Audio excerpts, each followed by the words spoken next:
Film تجدوا ماء فتیمموا صعیدا طیبا، کہ جب تمہیں پانی نہ ملے تو پاک مٹی سے تیمم کرو. یہ اللہ رب العالمین کی طرف سے ہمیں سہولت ملی، اللہ کی طرف سے اجازت ہے.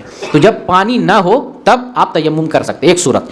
دوسری صورت یہ ہے کہ پانی تو ہو لیکن اس کا استعمال آدمی نہ کر سکتا ہو، یعنی مضر ہو، تو ایسی صورت میں بھی تیمم کر سکتا ہے. بسا اوقات آدمی کے پاس پانی ہوتا ہے لیکن اتنا ہی ہے جتنی کہ وہ کھا پی سکتا ہے، اس سے غسل نہیں کر سکتا ہے، وضو نہیں کر سکتا ہے. بہت سارے مقامات پہ پانی کی قلت ہے، یا ایسے سفر میں ہے پانی نہیں ہے، صرف پینے بھر کا پانی ہے، تو ایسی صورت میں تیمم کر سکتا ہے. تو جنرلی تیمم کرنے کی دو صورت، ایک پانی نہ ہو، دوسرا پانی ہو لیکن اس کو استعمال نہیں کر سکتے. استعمال نہیں کر سکتے، اس کی کنڈیشن کیا بنے گی؟ آدمی بیمار ہے، معذور ہے، ایسا بیمار ہے، بخار ہے، پانی ڈاکٹر نے پانی استعمال کرنے سے منع کیا ہے، تو ایسی صورت میں تیمم کر سکتا ہے. تیمم جو ہے وضو کے لیے بھی کر سکتے ہیں اور غسل کے لیے بھی. اگر بڑی ناپاکی لگ جائے تو غسل کرنے کے لیے بھی تیمم کر لیں گے، آپ کا غسل ہو جائے گا. اور اگر چھوٹی ناپاکی ہے، حدث اصغر لگے، وضو کرنے کی ضرورت پڑے، تیمم کر لیں گے تو اس سے آپ کا وضو ہو جائے گا. اچھا، تیمم کا طریقہ کیا ہے؟ اس میں اختلاف ہے کچھ. بعض علماء تیمم میں ہاتھ کو مقدم کرتے ہیں اور بعض علماء تیمم میں چہرے کو مقدم کرتے ہیں، یہ اختلاف ہے.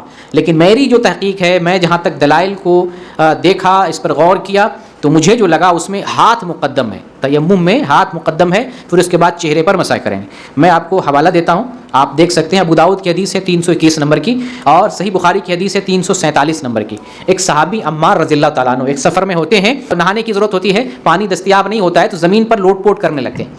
وہ سمجھتے ہیں پانی نہیں ہے تو مٹی ہی سے پورے بدن کو ٹچ کر لو تو پاک ہو جائیں گے. جب نبی کریم صلی اللہ علیہ وسلم کو پتہ چلا کہ سفر میں انہوں نے ایسا کیا ہے، تو آپ نے ان سے کہا کہ تم ایسا کرتے تو کافی ہو جاتا.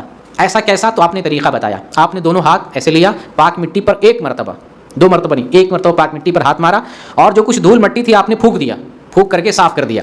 ہاتھ سے نہیں صاف کرنا، پھونکنا، منہ سے جو ہے ہوا کے ذریعے اس کو پھونک دینا، صاف کر لینا. صاف کرنے کے بعد یہ بایاں ہاتھ سے دائیں ہاتھ پر آپ نے مسح کیا، اور دائیں سے آپ نے بائیں ہاتھ پر مسح کیا، اور اس کے بعد دونوں ہاتھ سے پورے چہرے کا مسح کیا.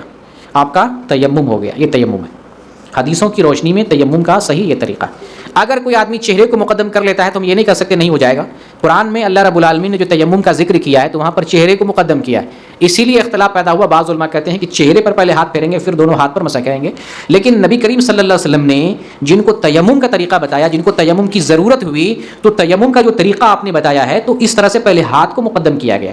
اس لیے جو ہے پہلے ہاتھ کو مقدم اس طرح سے کیا جائے گا. جب آپ تیمم کرنے لگے تو شروع میں پاکی کی نیت کریں گے. اگر غسل کرنا ہو تو غسل کی نیت، وضو کرنا ہو وضو کی نیت، پھر اس کے بعد بسم اللہ پڑھیں گے. اس کے بعد یہ جو تیمم کا طریقہ میں نے بتایا اس طرح سے تیمم کریں گے. تیمم کر لینے کے بعد کیا کریں گے؟ وضو کے بعد کی دعا پڑھیں گے.